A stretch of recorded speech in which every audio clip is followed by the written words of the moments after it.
बैल की ऊर्जा। एक बार एक लोमड़ी को किसी बैल ने बचाया। लोमड़ी ने उसका बड़ा ही आभार माना। वह हाथ जोड़कर कहने लगी, दादा, तुम्हारा यह उपकार मैं जीवन भर नहीं भूलूंगी। आज से मैं तुम्हारे साथ रहूंगी, तुम्हारा काम करूंगी। कुछ दिनों तक तो सब ठीक ठाक चला, पर कुछ ही दिनों में लोमड़ी ऊब गई। बैल का ज़रा सा भी काम करना उसे बुरा ही लगता। बात बात पर वह खींच उठती। एक दिन की बात है, दोनों रात में चने के खेत में घुस गए। हरी हरी फसल तैयार खड़ी थी। दोनों मुंह मार मार कर खाने लगे। लोमड़ी का पेट तो छोटा था, थोड़ी देर में भर गया, पर बैल खड़ा खाता ही रहा। कुछ देर तक लोमड़ी बैठी रही, फिर बोली, दादा, इतनी देर हो गई, जल्दी चलो।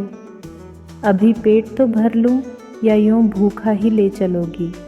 बैल ने खाते खाते कहा, मुझे तो यहाँ डांस खाए ले रहे हैं, फिर डर भी है कि कहीं खेत वाला ही ना आ जाए। लोमड़ी बोली, ऐसा कर कि तू बाहर बैठकर देखती रह। जैसे ही खेत के मालिक के आने की आवाज़ सुनाई पड़े तो धीरे से मुझे बता देना।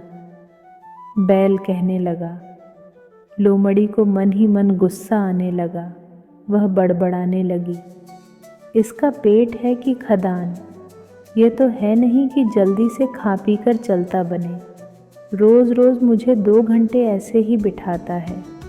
किसी दिन इसके चक्कर में मुझ पर भी मार पड़ेगी। बच्चू, आज तुम्हें भी सबक नहीं सिखाया तो मेरा नाम लोमड़ी नहीं।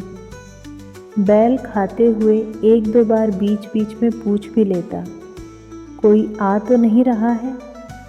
नहीं दादा, तुम जी भर कर आराम से खाओ, आज तो कोई आता नहीं लगता। लोमड़ी मीठी वाणी में बोली। बस फिर तो बैल पसर कर बैठ गया। चिंता छोड़कर वह खाने लगा। वह मन ही मन में खुश हो रहा था कि आज जैसा तृप्त होकर तो कभी नहीं खाया। पर उसकी यह सारी तृप्ति धरी रह गई। पीछे से तड़ाक तड़ाक 10-12 डंडे उस पर पड़े। उसे लगा आज तो सारी हड्डियां ही चटक जाएंगी।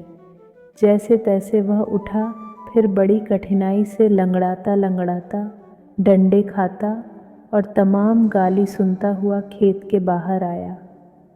तूने मुझे बताया क्यों नहीं? गुस्से से अपनी आंखें लाल लाल करते हुए बैल ने पूछा। मैंने तो उस आदमी को आते देखा ही नहीं। लोमड़ी साफ झूठ बोल गई। बैल उसकी मक्कारी समझ गया।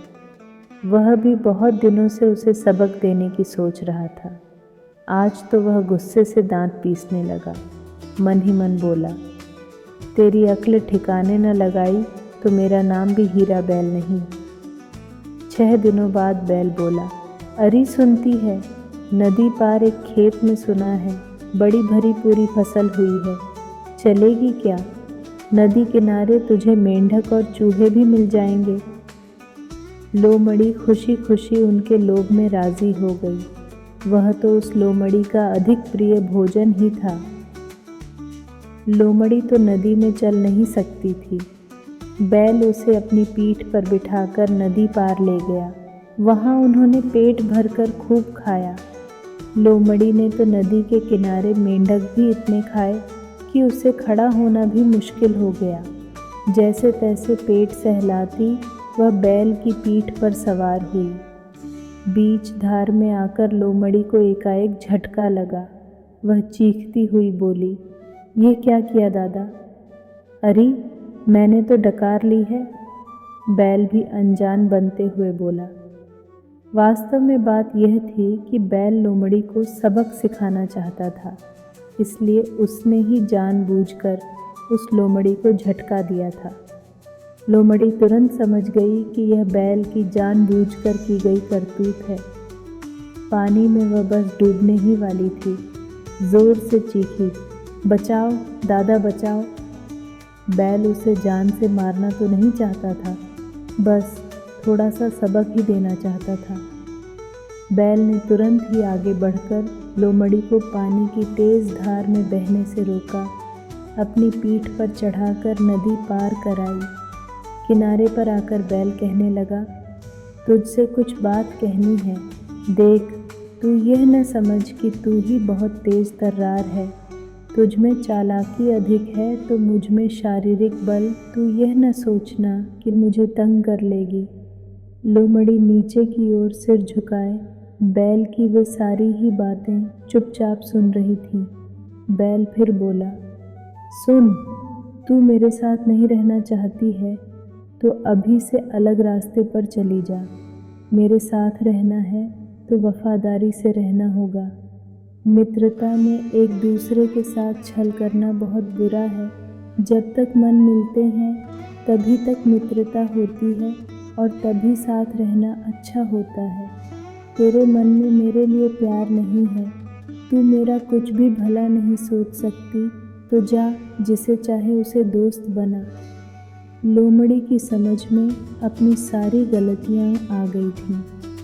समय समय पर उसने बैल के साथ जो बुरा व्यवहार किया था वह भी उसे याद आ रहा था। आज की घटना को छोड़कर बैल ने तो सदैव उसे माफ़ ही किया था, सदैव उसका हित ही सोचा था। ऐसा सीधा और भलाई करने वाला दोस्त लोमड़ी को मिलता भी कहाँ। वह आगे बढ़ी और बैल के मुंह से अपना मुंह रगड़ते हुए बोली, दादा, अब की बार और माफ़ कर दो। फिर कभी गलती करूं तो मेरे कान पकड़कर खींचना।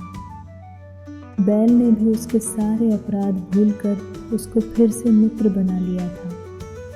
अभी आप सुन रहे थे डॉक्टर आशा सरसीज की बड़ी ही प्यारी कहानी मेरी ज़ुबानी, जिसका शीर्षक है बैल की ऊर्जा।